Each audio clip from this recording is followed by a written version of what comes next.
Assalamualaikum warahmatullahi wabarakatuh. Alhamdulillah.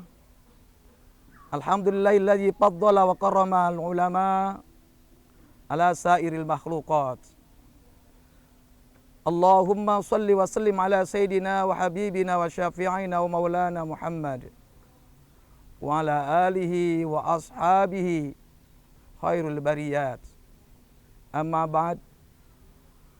Qala Allah Ta'ala fil Qur'anil Karim, a'udzu billahi minasy syaithanir rajim. Bismillahirrahmanirrahim. Innama yakhshallahu min ibadil ulama. Saudaraku, kaum muslimin dan muslimat, para pemirsa yang diberkahi Allah Subhanahu wa taala. Banyak di masyarakat kita dengan panggilan kata ustaz, orang alim, atau yang lebih umum tatkala kita menyebut dengan kata ulama. Karena memang mereka Allah telah anugerahkan ilmu khususnya ilmu agama kepada mereka. Dan kita pun sering sekali mendengar orang alim atau ulama yang menurut pandangan agama dari apa yang kita miliki kurang pantas disebut ulama atau orang alim. Tapi alhamdulillah, summa alhamdulillah, banyak orang alim dan ulama yang tetap mempertahankan keilmuannya, mempertahankan kewarwannya, sehingga mereka betul-betul memberi keteladanan kepada kita, umatnya, kepada kita, saudara-saudaranya, kaum muslimin dan muslimat. Saudaraku kaum muslimin dan muslimat, para pemirsa yang dirahmati Allah Subhanahu wa taala. Ustadz atau orang alim atau dalam bentuk jamaknya disebut ulama di masyarakat kita atau dalam skala nasional di negara kita ini begitu banyak. Allah Subhanahu wa taala membatasi, betul-betul mengikat begitu kencang tentang kepribadian ulama. Sebagaimana Allah Subhanahu wa taala berfirman, innama yakhshallaha min ibadil ulama. Sungguh hamba-hamba yang takut kepada Allah Subhanahu wa taala adalah ulama. Manakala orang-orang alim atau ulama atau yang umum di masyarakat kita dipanggil ustadz,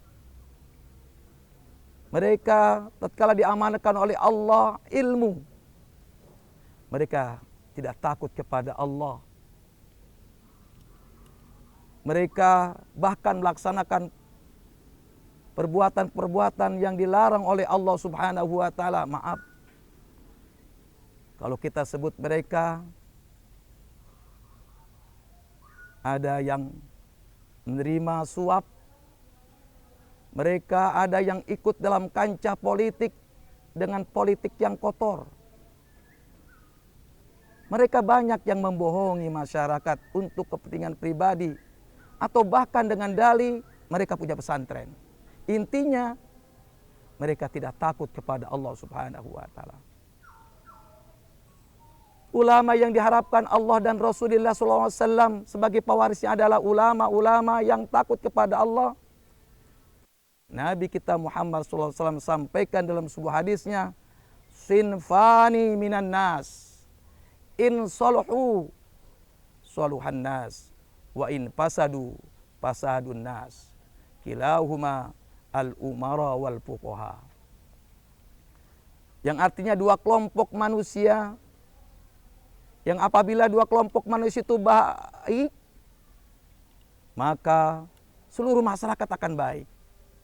Apabila dua kelompok manusia itu buruk kepribadiannya, akhlaknya, maka manusia itu pun akan rusak kepribadian dan akhlaknya. Na'udzubillah min dzalik. Siapa dua kelompok yang menentukan masyarakat akan baik akhlak dan kepribadiannya? Yaitu umara dan fuqaha atau ulama. Yang menjadi catatan kita adalah ulama atau fuqaha. Saudaraku kaum muslimin dan muslimat, para pemirsa yang dimuliakan Allah Subhanahu wa taala.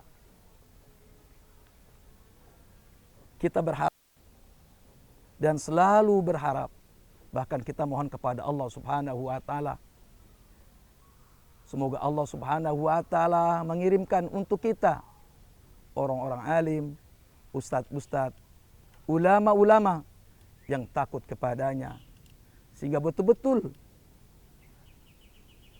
memberikan contoh teladan yang baik kepada kita, sehingga kita bisa mengikuti jejaknya, ikuti ilmunya, dan kita pun bisa akan memperoleh kemanfaatan daripada alim ulama kita tersebut.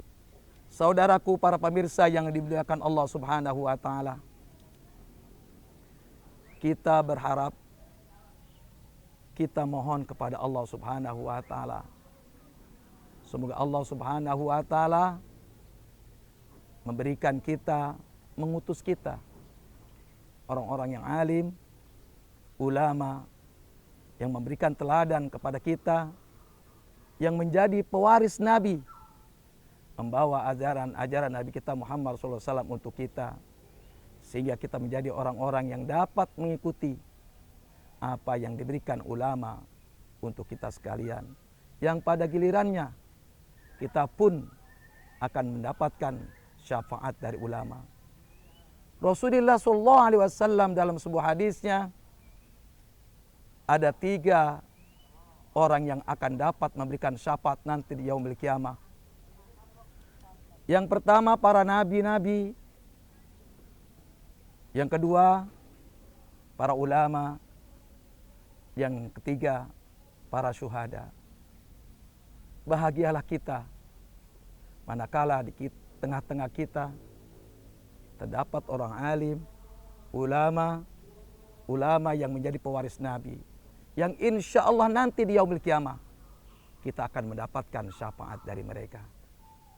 Semoga Allah Subhanahu wa taala jadikan orang-orang yang senantiasa mengikuti jejak ulama, sehingga kita bisa memperoleh syafaatnya dan bisa bahagia di dunia, lebih-lebih kita menghadap Allah yaumil akhirah. Amin ya rabbal alamin. Wallahul muwafiq ila aqwamit thoriq. Wassalamualaikum warahmatullahi wabarakatuh.